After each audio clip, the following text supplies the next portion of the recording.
que la población con seguridad ha criticado y duramente es la cuestión ética.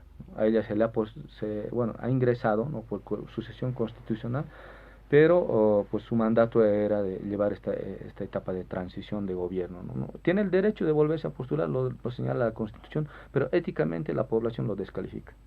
Bueno, y hablando de constituciones, vamos a dar la bienvenida al doctor Israel Quino. Él es abogado constitucionalista que nos visita justamente para analizar la coyuntura electoral en este momento. ¿Qué es lo que está pasando en el territorio nacional? Estas nuevas alianzas, los nuevos actores sociales que van a ingresar en la arena política.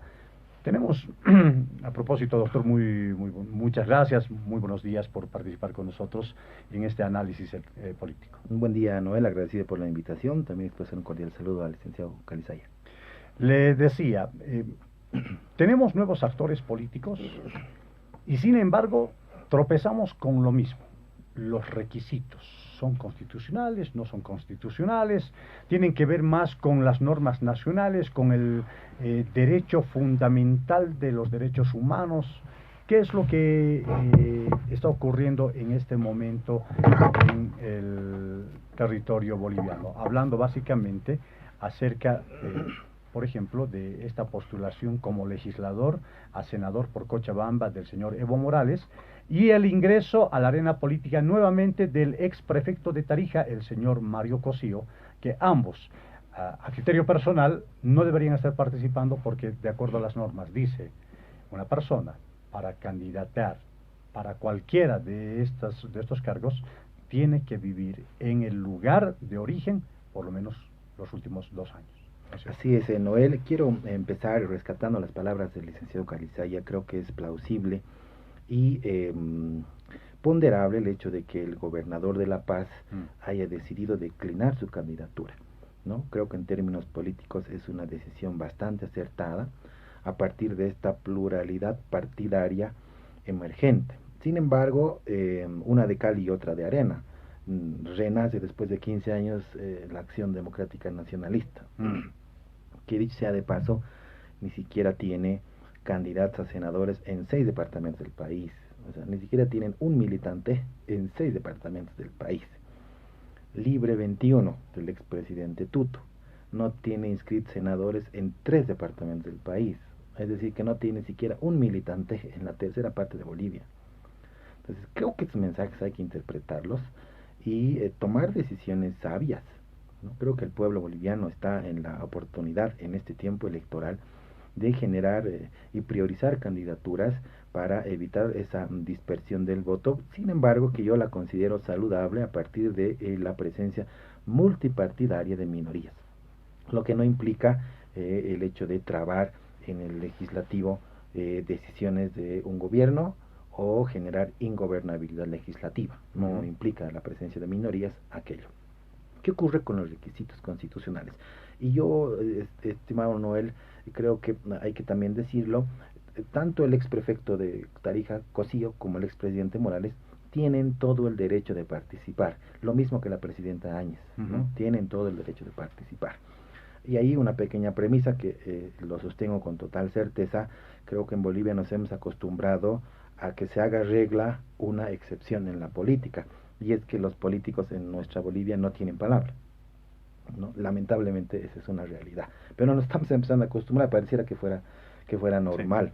Sí. Y la pregunta que el electorado debe hacerse de aquí en adelante es, si es que a un político que no tiene palabra le has creído que no iba a ser candidato, hoy va a ser candidato, ¿cómo le vas a creer un plan de gobierno?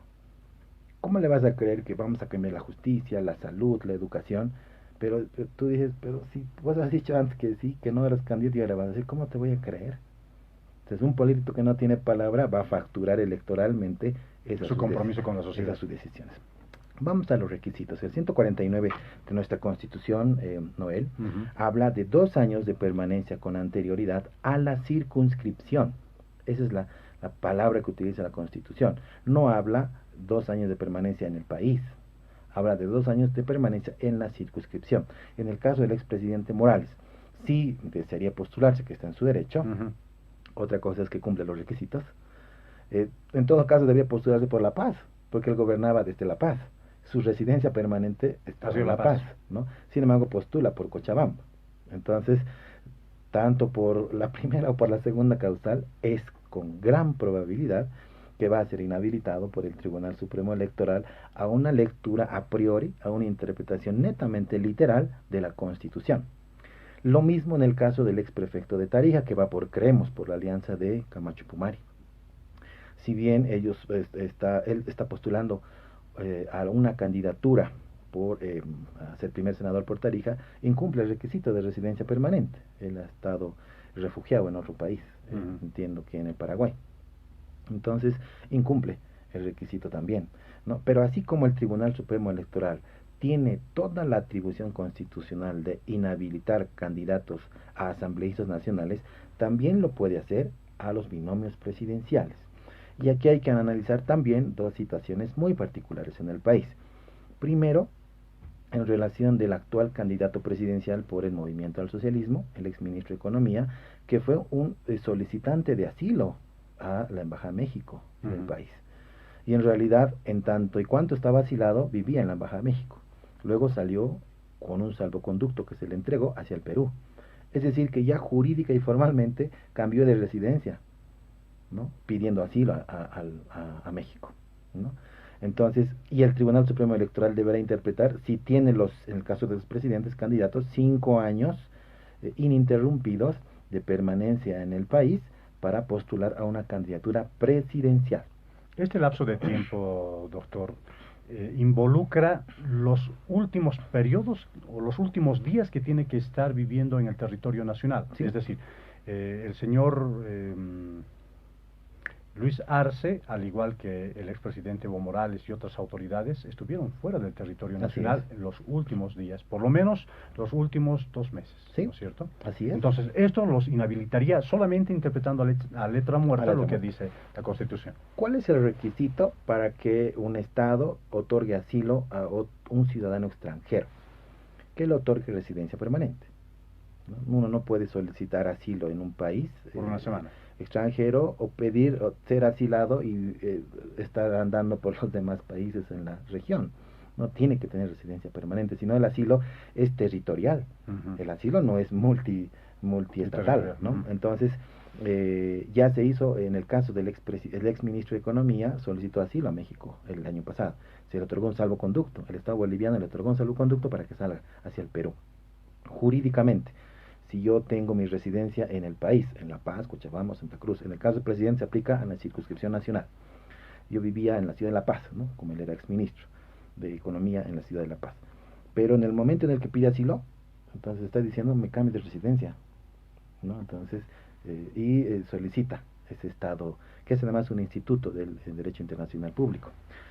Pero lo mismo, si analizamos así muy minuciosamente el requisito de la Constitución, el Tribunal Supremo Electoral va a decir, como estamos analizando, no, incumple, ¿no? O dirá, formalmente no se ha cambiado de residencia porque se ha presentado con su carnet de identidad que vive en el centro de la ciudad de La Paz y no hay cambio, ¿no? O dirá que el gobierno mexicano no le ha otorgado el estado de asilo, entonces no cambie de residencia.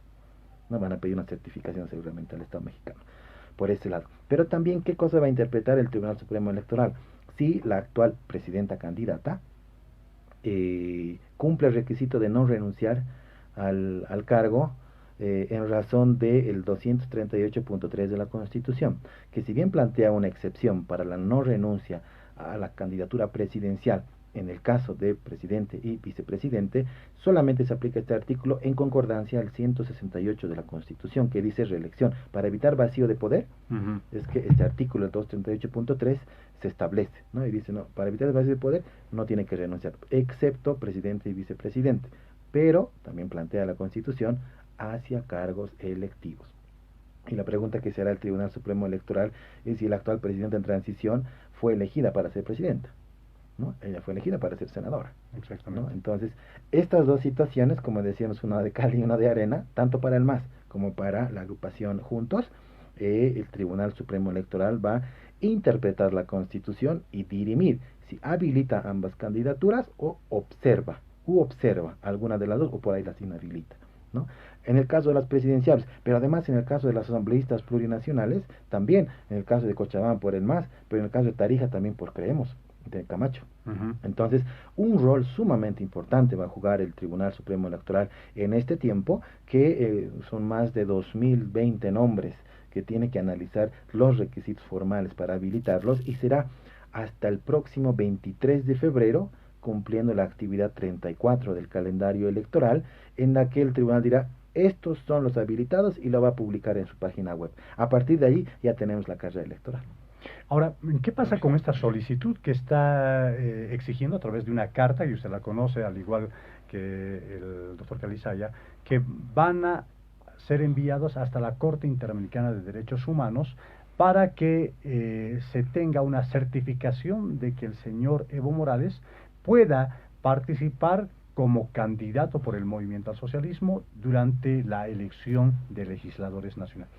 En materia de derechos humanos, cualquier estante y habitante puede acudir a una instancia internacional como es la CIDH para pedir se precautelen el ejercicio de sus derechos humanos. En este caso en específico, sus derechos civiles y políticos, a postular, a derecho a ser elegido.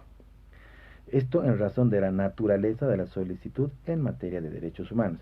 Pero ninguna legislación internacional puede atentar el principio de soberanía, ¿no? Y esto es la decisión y la atribución constitucional del Tribunal Supremo. Imaginemos que por ejemplo, para una candidatura presidencial no presenten la fotocopia de carnet de identidad, ¿no? Ni la CIDH, ningún Tribunal Europeo de Derechos Humanos va a decir habiliten, cuando el requisito formal es presentar carnet de identidad, ¿no? Es un requisito necesario para habilitarse, y es la legislación interna, principio de soberanía estatal, ¿no? Y ahí está una entidad tan importante como es el órgano electoral, a través de su máxima instancia, que es el Tribunal Supremo, que va a definir habilitado o inhabilitado. Una medida precautoria que pueda tal vez definir la CIDH va a generar una recomendación de garantizar el derecho de que un ciudadano que está con solicitud o está en condición de asilado pueda postularse. Y estoy seguro que el Tribunal Supremo Electoral va a decir: no todos, pues no estamos restringiendo a nadie. Otra cosa es que se incumplan los requisitos. Y a partir de allí, la materia de derechos humanos también es respetuosa de las legislaciones internas. Ahora, tenemos este panorama y tenemos varios